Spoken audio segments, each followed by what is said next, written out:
오늘 저희가 낚아신 하나님의 말씀은 누가복음 9장 28절로 36절 말씀입니다. 누가복음 9장 28절로 36절 말씀. 제가 가진 성경으로는 신약성경 107페이지입니다. 누가복음 9장 28절로 36절 말씀입니다.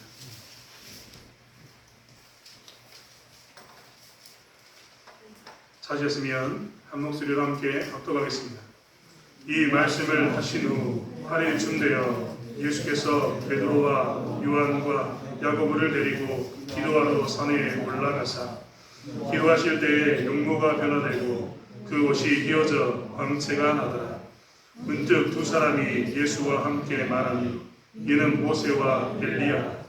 영광 중에 나타나서 장차 예수께서 예루살렘에서 별세하실 것을 말할세 베드로와 및 함께 있는 자들이 깊이 졸다가 온전히 깨어나 예수의 영광과 및 함께 선 두 사람을 보더니 두 사람이 떠날 때에 베드로가 예수께 여짜오되 주여 우리가 여기 있는 것이 좋사오니 우리가 초막 셋을 짓되 하나는 주를 위하여 하나는 모세를 위하여 하나는 엘리야를 위하여 하사이다 하되 자기가 하는 말을 자기도 알지 못하더라. 이 말할 즈음에 구름이 와서 그들을 덮는지라. 구름 속으로 들어갈 때 그들이 무서워하더니 구름 속에서 소리가 나서 이르되 이는 나의 아들 곧 택함을 받은 자니 너희는 그의 말을 들으라 하고 소리가 그침에 오직 예수만 보이더라. 제자들이 잠잠하여 그 본 것을 무엇이든지 그때에는 아무에게도 이르지 아니하니라. 아멘. 한 주간 편안하셨습니까? 감사합니다. 사실 부족한 점은 제가 한 주간 힘들어서 여러분에게 부끄럽지만 강단에 잠시 비웠습니다. 또 저희 전도사님 나오셔가지고 그 말씀을 잘 전해주셨는데 기도해 주시고 마음 나눠주셔서 감사합니다. 덕분에 속히 설 수 있음에 대해서 감사를 드립니다. 사실 제가 권사님, 장로님, 집사님들이 섬겨야되는데 제가 섬김을 받아서 굉장히 죄송하고 부끄러웠습니다. 교회에 오시면서 어떤 생각하십니까? 오늘 교회 가면 은혜가 있겠다 생각하십니까? 내 마음이 참 무거운데 오늘 교회 가면 교회만큼 가서는 내가 모든 문제가 해결될 거다라는 마음 가지고 계십니까? 저도 그런 마음 가지고 삽니다. 어린 시절에는요, 제가 꿈이 있었는데 그것은 무엇이냐면 어린 시절 그 만화에 나오는 저희가 만화를 볼 때마다 만화의 주인공에 있는 그 기지에는 예를 들면 폭포가 갈라지면서 기지가 나오거나 혹은 그 문에 들어가면 갑자기 뿅 하고 다른 세상이 되거나 이런 것들을 꿈꾸고 살았습니다. 사실 그런 것이 있었으면 좋겠다라는 생각이 정말 많이 들었습니다. 해리포터라는 유명한 이 아이들을 위한 소설책이 있었는데요. 이 소설책을 읽으면서 호그와트라는 그 어려운 단어를 사람들이 입에 달고 살았습니다. 그런데 그 호그와트라는 곳에 가려면 무엇이 필요하느냐? 비밀의 공간을 지나서 기차를 타야 됩니다. 그런 곳이 있었으면 좋겠다라고 굉장히 많이 생각했습니다. 그리고 예수를 믿고 난 후에 교회가 그런 곳이 되었으면 좋겠다라는 마음을 너무나 많이 가지고 살았습니다. 세상 살면서 아무도 내 마음을 몰라줄 때 눈물 펑펑 흘리고 속상해 있는데 내가 교회 가가지고 교회 문을 들어서는 순간 갑자기 하나님께서 나의 눈을 밝게 하셔서 모든 것을 싹 바꾸시고 난 후에 하나님이 함께하고 있는 그 모습을 나에게 보여주면 정말 좋겠다. 혹은 내가 정말 힘들고 지쳐서 답이 없는데 내가 정말 교회에 갔더니 교회 문에 딱 들어가는 순간 그리고 기도하는 순간 하나님께서 나의 상황을 싹 바꾸심으로 해서 모든 것이 해결되어서 교회 문 밖에 나왔더니 해결됐다. 아, 그 문제 풀렸다. 이런 말이 들렸으면 좋겠다라는 상상하고 살았습니다. 저는 개인적으로 저희 교회의 저 문이 그런 문이 됐으면 좋겠습니다. 이스라엘은요 성막을 지으면서 성막의 문을 동쪽에 지었습니다. 재밌죠? 동쪽에 그냥 문을 지은 게 절대 아닙니다. 우리는 동서남북 이렇게 이야기하는데 이스라엘 백성들은 동서남북을 우리와 좀 다른 모양으로 계산하거든요. 아무튼 그런데 그들은 성막을 지으면서 하나님의 명령에 따라서 성막을 지었는데 성막의 입구가 동쪽이었습니다. 왜 성막 입구를 동쪽에 지었을까요? 그냥 동쪽으로 그냥 만든 게 아니라 목적 있게 만들었습니다. 예를 들면 그들이 성전을 향해 들어갈 때는 어떤 모양으로 들어가냐면 해를 등지고 들어가게 됩니다. 해를 등지고 들어가게 되면 쭉 들어가면서 어떻게 합니까? 자기의 문제를 온전히 어둠 가운데 들어가는 그 문제를 그곳에 놓고 내려와야 됩니다. 그런데 그 안에서 하나님을 만나면 되돌아와서 나오면 어떻게 됩니까? 밝은 곳으로, 해가 뜨는 밝은 곳으로 나오게 됩니다. 즉 그들은 무엇을 그 성문을 통해서 생각했냐면 내가 교회에 들어갈 때는 어둠으로 들어가지만 내가 하나님의 집에서 하나님을 만나면 내가 밝은 가운데 나올 것이다. 나는 들어갈 때는 무겁게 나오지만 나올 때는 하나님이 함께 하심으로 해서 가볍게 은혜 가운데 나올 것이다 라는 고백 가운데 성막의 문을 동쪽으로 만들었습니다. 저도 우리 교회가 진짜 그런 교회가 됐으면 좋겠습니다. 정말 저 문에 들어올 때는 아주 무겁게 오는데 나갈 때는 기쁨 가운데 은혜 가운데 질병의 문제가 해결되고 돈의 문제가 해결되고 관계의 문제가 해결되고 모든 문제가 해결되어서 나는 자유합니다. 진짜 우리가 찾아가게 된 것은 나의 구원, 나의 요새, 나의 반석이 하나님이십니다라고 고백하는 그런 역사가 있었으면 좋겠습니다. 오늘 이스라엘 백성들은 예수 그리스도라는 정말 그 전에 역사상 있지 않았던 그분을 만나게 됩니다. 그리고 그 예수 그리스도를 만났던 사람들 중에 몇몇 사람은 예수님의 제자가 되는 특권을 누렸습니다. 그 중에 또 몇 사람, 오늘 이야기하는 이 베드로와 요한과 야고보는 더 하나님과 가까이 누릴 수 있는 정말 그들이 그동안 전무후무했던 그런 분을 만나게 되는데 그분의 제자가 됐을 뿐만 아니라 그분의 제자들 중에서도 특별히 하나님께서 선택해서 특별히 예수님께서 그들을 선택해서 그들 셋만을 데리고 따로 움직일 만큼 아주 특별한 존재가 되었습니다. 아마 어떤 것과도 비교할 수 없는 그런 기쁨이었을 겁니다. 그런데 오늘 예수님께서는 그들 세 명을 데리고 뭐라고 이야기하냐면 산에 올라가자라고 이야기합니다. 그냥 산에 올라가는 게 아니라 기도하고 산에 올라가자라고 이야기합니다. 아니 수많은 사람들이 예수를 쫓고 그 가운데 12명이라고 이야기하는 사도가 있었고 많은 사람들이 예수를 따른 게 분명한데 그 중에 자기 셋만을 불러주니까 얼마나 기분이 좋겠습니까?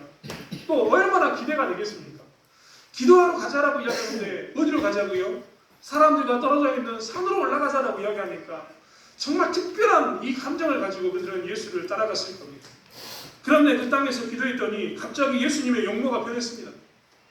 오늘 예수님의 용모는 어떻게 변했느냐? 그 옷이 휘어졌다라고 성경은 기록하고 있습니다.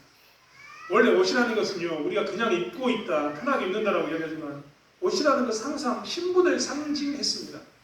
그래서 관리가 되면 국가는요 관리 품계에 맞게 옷을 줬습니다. 청색 옷인지 자색 옷인지 그들이 입는 옷이 어떤 것인가에 따라서 그들의 신분이 결정되는 것이었습니다. 그런 것처럼 옷이라는 것은 신분을 결정하게 되는데 오늘 이 제자들이 예수님을 따라서 산에 올라가서 기도하는데 예수님의 용모가 변했는데 그 중에 그의 신분을 나타내는 옷이 바뀌었습니다. 그냥 바뀐 게 아닙니다. 그냥 흰색에서 초록색이 되거나 빨간색이 되거나 이런 게 아니라 어떻게 바뀌었냐면 휘어져 광채가 나타났습니다. 휘어져 광채가 나타났다. 이것은 뭐냐면요. 빛이 났다는 이야기입니다. 빛이 났다는 이야기는 그것은 무엇이냐면 천사가 뒤에 함께하는 요즘 말로 이야기하면 소위 말하는 아우라라고 이야기하는 것이 그의 삶 가운데 나타나게 된 겁니다. 하늘을 상징하는 그 빛이 그의 옷 가운데 나타났습니다. 즉 이제 그들은 무엇을 경험하냐면 특별한 것을 아주 경험했습니다. 예수님께서 산에서 기도하는 그때에 그가 하늘에 속한 사람인 것이 드러났습니다. 얼마나 기분이 좋았을까요? 그런데 더 특별한 일이 일어났습니다. 갑자기 그들 옆에 누가 나타났냐면 모세와 엘리야라는 사람이 나타났습니다. 그리고 예수는 모세와 엘리야를 섬기는 게 아니라 그들과 함께 이야기하는 겁니다. 기적같은 일이죠. 그들의 인생 가운데서 모세는 누구냐면 건국의 아버지라고 이야기할 수 있습니다. 이스라엘을 해방시켰던 해방이 필요한 그들에게 해방을 가져다 준 그 사람이 누구냐면 모세였습니다. 해방만 가져다 줬습니까? 가나안 땅까지 그들의 광야의 삶을 지켰을 뿐만 아니라 말씀이 없던 그들에게 말씀도 전해줬던 사람이 모세였습니다. 그런 사람이 예수님과 함께 이야기하고 있는 겁니다. 입이 딱 벌어지죠. 안 그렇습니까? 예수님이 하나님의 속한 사람, 하늘에 속한 사람이 증명되었는데 거기에다가 모세하고 이야기하고 있으니 얼마나 놀랍습니까? 그런데 또 자세히 살펴보니 옆에는 엘리야가 있습니다. 이것 또한 기가 막히죠. 여러분, 엘리야가 어떤 사람입니까? 북쪽 이스라엘 땅이요 모두 다 바알과 아세라를 섬길 때 국가적인 차원으로 왕과 왕비가 바알과 아세라를 섬기면서 하나님을 떠나 있었을 때, 그때 유일하게 850명이나 되는 그 이방인의 사제들과 싸워서 하나님이 하나님 되심을 증명했던 사람이 누구였습니까? 엘리야였습니다. 심지어는 하늘을 딱 틀어막아가지고 비가 오는가 마는가를 결정하는 사람이 누구였습니까? 엘리야였습니다. 그의 제자였던 엘리사는 뭐라고 이야기하냐면, 엘리야를 추상하면서 나에게 갑절의 은혜를 주지 않으면 내가 당신을 떠나지 않겠습니다라고 이야기할 만큼 엘리야는 아무도 하나님을 믿지 않는 암과 같은 시대에 하나님이 살아계심을 증명해내는 그 상징적인 존재였습니다. 이스라엘은 그렇기 때문에 엘리야 하면 하나님의 상징으로 생각하는 그런 존재였다는 겁니다. 그런데 그들이 기도하고 있는데 예수님이 변했을 뿐만 아니라 모세와 엘리야와 이야기를 하고 있습니다. 여러분, 기분이 어떨 것 같습니까? 저는 만약 이른다면 기절했을지도 모르겠습니다. 안 그렇습니까? 교회에 들어와가지고 교회에서 기도하는데 갑자기 내 눈이 바뀌더니 교회가 싹 바뀌어서 마치 차원이 바뀐 것처럼 교회가 하나님 나라처럼 완전히 바뀌어 있는 겁니다. 나무가 아닙니다. 금장식으로 바뀌어 있습니다. 그리고 또 기도하고 있는데 갑자기 하나님이 천사들이 여러분의 옆에 나타났습니다. 근데 그 천사가 그냥 천사가 아니라 모세와 엘리야, 이런 정말 우리가 성경으로 봤던 사람들이 여러분의 옆에 있습니다. 기분이 어떨 것 같습니까? 저는 아마 까무라쳤을 것 같습니다. 아, 이런 곳이 없노라고, 아, 이런 곳이 진짜 교회다라고 이야기하면서, 아, 나는 진짜 이곳에 살고 싶다라고 이야기했을 겁니다. 당연한 거죠. 베드로와 이 요한과 야고보도 그래서 고백합니다.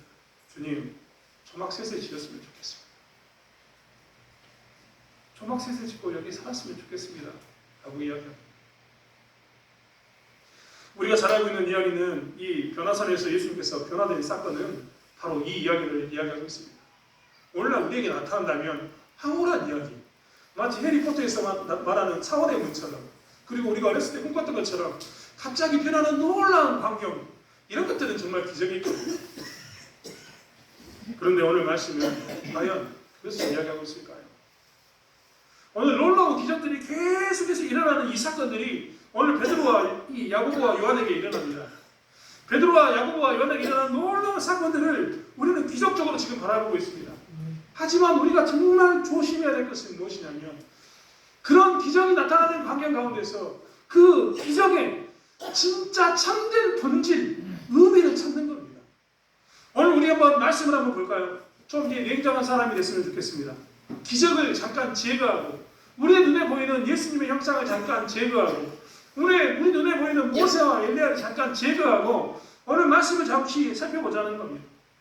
오늘 말씀은 예수님이 흰옷을 입고 하늘에 속한 사람으로서 변화된 모습을 제자들에게 보여주기 위해서 오늘 말씀이 있을까요?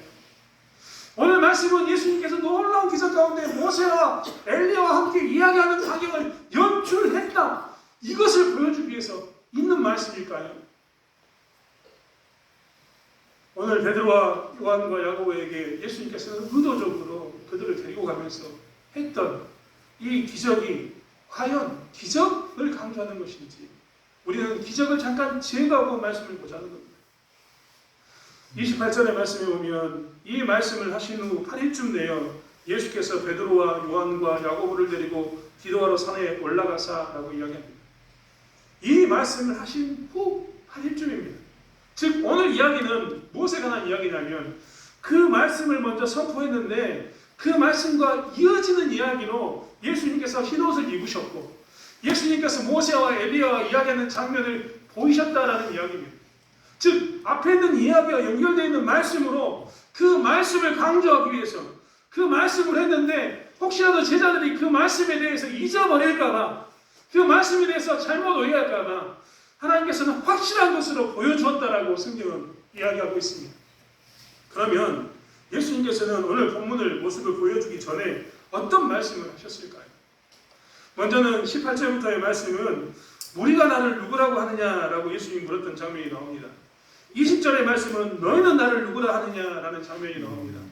이때 세상 사람들은 세례 요한 혹은 엘리야 혹은 더 나은 옛 선지자 중에 한 사람이 살아났다라고 이야기하지만 베드로는, 이 제자들을 대표해서 베드로는 뭐라고 이야기했냐면 하나님의 그리스도 신이다라고 외칩니다. 즉 이때 무엇이 처음으로 있었냐면 신앙 고백이 있었습니다. 하나님에 대해서, 예수님에 대해서 주는 그리스도시요 살아계신 하나님의 아들입니다라는 또 다른 표현으로 하나님의 그리스도이십니다. 하나님이 보내주신 우리의 구원자십니다. 당신만이 진정한 우리의 하나님 보내신 구원자입니다라는 신앙 고백이 있었다는 겁니다. 그래서 예수님께서는 신앙 고백을 듣고 난 후에 뭐라고 이야기했냐면 22절부터 인자가 많은 고난을 받고 장로들과 대제사장들과 서기관들에게 버림받아 죽임을 당하고 제3일에 살아나야 하리라 라고 이야기했습니다. 자기의 삶이 어떤 거에 대해서 예수님은 드디어 설명해 준 겁니다. 신앙 고백을 듣고 예수님은 자기의 삶을 설명해 주었습니다. 그리고 자기의 삶만 설명해 줬느냐, 제자들은 이제 어떻게 살아야 되는 걸 이야기했습니다. 그게 23절부터 있었던 이야기입니다. 아무든지 나를 따라오거든 자기를 부인하고 날마다 제 십자가를 지고 나를 따를 것이니라 라고 예수님께서는 말씀하셨습니다. 예수님은 제자들에게 나는 나의 삶은 이렇게 될 텐데 너희들이 나를 쫓아오다 보면 십자가를 져야 하는 일들이 생길 거야. 십자가를 져야 할 일들이 생기면 십자가를 전하라고 이야기합니다. 그것 때문에 네 목숨을 잃을 수도 있지만 목숨을 잃는 자리에 네가 쫓아오면은 너는 오히려 천하를 얻는, 그리고 하나님 나라를 얻는 그러한 은혜를 누릴 것이다 라고 이야기했습니다. 이 말씀을 예수님은 하셨습니다.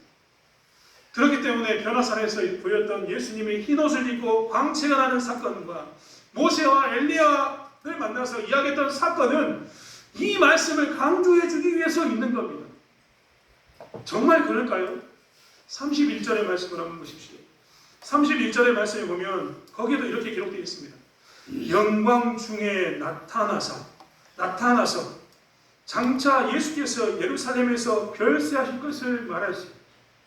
31절에 분명히 뭐라고 이야기하냐면 기적을 제거하고 딱 보니까 그 영광을 나타내면서 뭐라고 말이 선포되어 있냐면 예수께서 예루살렘에서 별세하실 것을 말하시라고 기록되어 있습니다. 예수님께서 예루살렘에서 별세한다는 말이 뭘까요? 한국말이 참 어렵습니다. 우리 별세라는 말이 무슨 말인가라고 이야기하면 사람들은 먼저 이렇게 생각할 겁니다. 아, 죽었다. 맞습니다. 우리는 사람이 죽으면 세상을 떠났다, 이 세상 사람이 아니다, 수많은 표현을 하게 되는데 그 중에 하나가 별세했다라는 말이 됩니다. 세상을 이별했다라는 말이 되기 때문에 그렇습니다. 반면에 이 별세했다는 말은 또 다른 의미가 있는데 그것은 뭐냐면 그 말 그 자체처럼 세상을 떠났다라는 말이 됩니다. 세상을 떠났단 말은 죽었다라는 말도 되지만 세상을 떠났단 말은 세상에 있지 않다라는 말이 됩니다. 이 말을 언제 제일 우리가 많이 썼냐? 사실 정확하게 이야기하면 출애굽이라는 단어를 통해서 우리가 이 별세라는 단어를 썼습니다. 별세라는 단어는 영어로 표현하면 엑소더스입니다. 출애굽이 엑소더스이거든요. 같은 단어인데 틀린 의미를 갖습니다. 예루살렘에서 별세하실 것을 말했다라는 말은 뭐냐면 출애굽했을 때 이스라엘 백성들이 애굽에서 떠나서 어디로 갔습니까? 가나안으로 갔지 않습니까? 그런 것처럼 예루살렘에서 떠나서 이제 어디로 간다? 하나님은 하나님의 나라로 갈 것을 이야기했다는 겁니다. 즉 예수님께서는 기적 가운데서 지금 무엇을 강조하고 싶었냐면 나는 앞으로 어떻게 살 것인가, 나의 삶은 어디로 갈 것인가를 강조했던 겁니다. 그래서 예루살렘에서 별세하실 것을 제자들에게 기적을 통해서 다시 한번 확인시켜 주었던 겁니다. 그의 예루살렘에서 별세했던 사건이 우리가 좀 전에 봤던 말씀에 있었던 것처럼 22절에 있던 것처럼 인자가 고난을 받고 장로들과 대제사장들과 서기관들에게 버림받아 죽임을 당하고 제3일에 살아나는 사건이었습니다. 그리고 거기를 쫓아보면 필연적으로 쫓아오는 제자들의 고난, 십자가에 관한 이야기였습니다. 즉 이 지금 변화산의 사건을 통해서 예수님은 뭘 강조하고 싶냐면 이것을 먼저 강조하고 싶었습니다. 나는 이제 이 예루살렘을 떠난다. 나는 이 땅에 머무는 게 아니라 하나님 나라를 향해서 가는 그 삶을 쭉 살겠다라고 이야기합니다. 그리고 그 삶을 쫓아가다 보면 너희들도 무엇을 받겠다? 고난을 받을 것이다 라고 이야기합니다. 여러분, 우리는요 예수님께서 이 땅에 오시면서 했던 일들에 대해서 한번 생각해 봐야 합니다. 우리는 죽음에 대해서 여러 가지 표현을 쓰는데 이야기했던 것처럼 별세라는 단어를 쓰지만 그 사람이 어떻게 죽었는가에 따라서 죽음의 가치도 다르게 평가합니다. 그 중에 하나가 의사입니다. 의사. 거룩한 죽음, 의로운 죽음, 순국, 나라를 위해서 죽었음, 이런 것을 의미합니다. 다 다른 의미를 가지고 있는 거죠. 예수님이 별세했다 이 말도요, 우리가 말한 것처럼 예수님이 죽었다라는 표현이 되고 예수님이 이 땅의 삶을 버리고 하나님 나라의 삶을 쫓았다라는 말이 됩니다. 그런데 그 가운데 무엇이 들어있냐면요, 그 가운데는 무엇이 들어있냐면 예수님의 낮아지심이 들어있어요. 여러분, 우리는 예수님이 이 땅에 성육신으로 오셨고 인간으로서 우리와 함께 거하였고 십자가에 못 박혀 죽으신 사건을 다 따로 생각합니다. 마치 별세라는 단어를 들으면 세상을 떠나서 사는구나 혹은 죽었구나라는 단어로 두 개로 분리하는 것처럼 우리는 예수님의 성육신도 이 땅에서 제자들과 함께 했던 그 삶도 그리고 예수님의 십자가의 죽음도 다 따로 떼어서 구분합니다. 하지만 성경은 이 모든 것을 한 단어로 구분합니다. 그게 무엇이냐면 별세. 이 땅에서의 삶을 살지 않고 하나님 나라의 삶을 위해서 고난을 당한 사건입니다. 예수님이 성육신하시고 인간과 함께 사시고 그리고 십자가에 죽었던 사건을 곰곰이 생각해 보십시오. 신학적인 용어는 이거를 하나로 합쳐서 뭐라고 이야기하냐면 예수님의 낮아지심, 비하라고 이야기합니다. 원래 하나님이셨는데 그가 인간의 몸을 입었습니다. 모든 것을 할 수 있었는데 인간이 되는 순간 얼마나 답답했겠습니까? 인간의 몸에 갇혀 있어서 제약을 받으니까요. 그는 인간과 함께 살았습니다. 우리가 잘 알고 있는 것처럼 예수님은 오병이의 기적도 행했지만 어떤 때는 배가 고파서 제자들과 함께 밀 이삭을 훑어먹는 일들도 했습니다. 인간과 함께 사는 것 자체가 뭐가 되냐면 하나님 신이었던 그분이 인간과 함께 사는 것 자체가 낮아지심인 겁니다. 그런데 심지어는 그분이 십자가에 못 박혀 죽었습니다. 인간에 의해서 죽임을 당합니다. 가장 낮아진 사건이 뭐냐면 십자가에 못 박혀 죽은 사건입니다. 이걸 다 뭐라고 이야기하면 낮아지심이라고 우리는 이야기합니다. 예수님은 태어나면서부터 십자가에 못 박혀 죽을 때까지 계속해서 낮아지는 삶을 살고 낮아지는 삶을 살고 낮아지는 삶을 살았습니다. 그리고 그것을 통해서 우리에게 은혜를 주시고 생명을 주셨습니다. 예수님께서는 그 낮아지심의 삶을 계속해서 살고 있음을 이야기하면서 오늘 무엇을 강조하냐면 제자들에게 영광을 보여주면서 나는 이 영광을 위해서 낮아지심을 선택했다라는 것을 강조하고 있는 겁니다. 그러니 사랑하는 제자들 너희들도 나의 길을 쫓으면서 무엇을 받으라? 고난을 받으라는 겁니다. 영광스러운 이 광채를 기억한다면 너희들이 무엇을 쫓아가야 되는가가 분명하지 않냐. 이 영광스러운 모습을 봤다면 너희들이 고난을 받는 것이 무엇이 두렵겠냐. 이 고난을 쫓아라라고 하셨다는 겁니다. 사랑하는 성도 여러분, 교회 나오면서 우리는 기대합니다. 기대해야죠. 내 문제가 해결될 것을 기대하고 내가 이제 하나님 은혜 가면 갑자기 저 문을 통과하면 하나님께서 내 삶을 완전히 뒤집어서 나를 즐겁게 하시고 기쁘게 하시고 정말 은혜 가운데 서게 하실 것을 우리는 기대해야 합니다. 하지만 그 기대 가운데 놓쳐서는 안 되는 게 무엇이냐면 고난을 받아야 되는 것입니다. 하나님의 길을 쫓아가기 위해서 필연적으로 부딪히게 되는 십자가를 지는 것에 대해서 우리는 기억해야 합니다. 예수님이 하나님의 길을 가기 위해서 그 영화로운 것을 쫓아가기 위해서 낮아짐으로 갔던 것처럼 우리 또한 그런 놀라운 기적을 경험하기 위해서 예수님이 가셨던 그 길을 쫓아서 낮아짐으로 고난 가운데 있어야 되는 것을 기억해야 된다는 것입니다. 사랑하는 성도 여러분, 하나님의 능력이 우리 가운데 나타나면 얼마나 좋겠습니까? 모세처럼 엘리야처럼 하나님의 능력이 우리 가운데 있으면 얼마나 좋겠습니까? 제자들도 너무나 좋았습니다.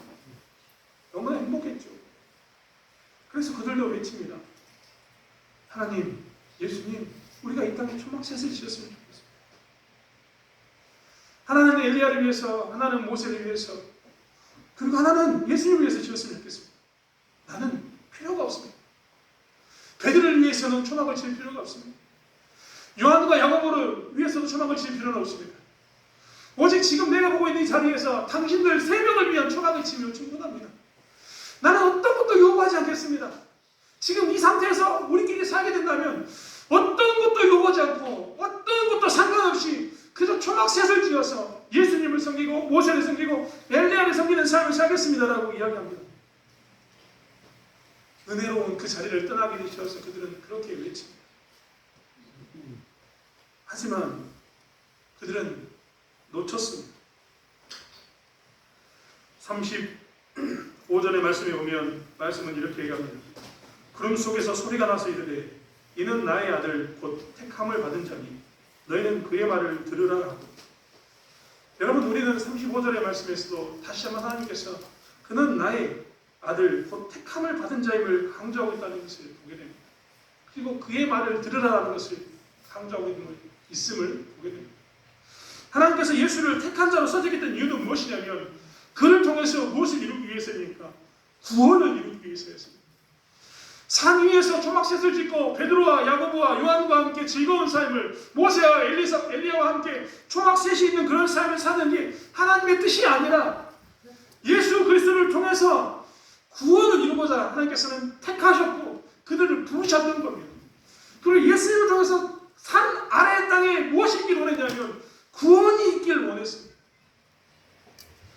지금 베드로와 요한과 야고보는 산 위에 있는 삶이 너무나 좋습니다. 모세, 엘리야를 경험하고 있으니 얼마나 좋겠습니까? 예수가 흰옷으로 광채를 입어서 하늘의 그 영광을 나타내니 얼마나 좋겠습니까? 그런데 그들이 그 자리에 소외된 게 아니라 동참했습니다. 선택받아서 그들이 그 자리에 있습니다. 얼마나 좋겠습니까? 내 눈앞에서 이런 광경이 펼쳐지는데 얼마나 좋겠습니까? 이러면 나 같아도 이해할 것 같습니다. 하나님, 나는 여기를 떠나고 싶지 않습니다. 나는 아무것도 필요 없으니까 그냥 예수님이 있는 상태로, 모세가 있는 상태로, 엘리야가 있는 상태로 초막셋을 짓고 그냥 여기에 있었으면 좋겠습니다라고 나 같아도 이야기했을 것 같습니다. 하지만 성경은 뭐라고 얘기하냐면 이는 나의 아들 곧 택함을 받은 자니 너희는 그의 말을 들으라라고 이야기하고 있습니다. 택함을 받은 그의 아들의 음성을 들어야 되는 겁니다. 그 아들의 음성이 뭐였습니까? 인자로서 그가 고난을 받을 것, 죽임을 당한 후에 3일 만에 살아나는 그 사건이었습니다. 즉 이 땅의 구원을 선포하고 구원을 이루는 모습으로 사는 그것을 이야기했다는 겁니다. 베드로와 야고보와 요한은 산 위에서 사는 그 행복한 삶을 꿈꾸면서 우리는 산 아래로 내려가지 않겠습니다. 예수님이 계시니까 산 아래는 싫습니다.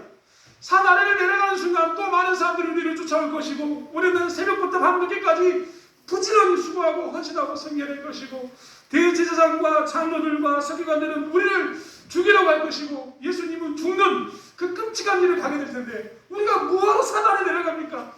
차라리 산 위에 있겠습니다라고 그들은 계속해서 이야기합니다. 기적에 취해서 무엇을 보지 못하냐면 하나님이 택하신 그의 아들의 음성을 듣지 못하고 그 아들의 사랑을 보지 못합니다.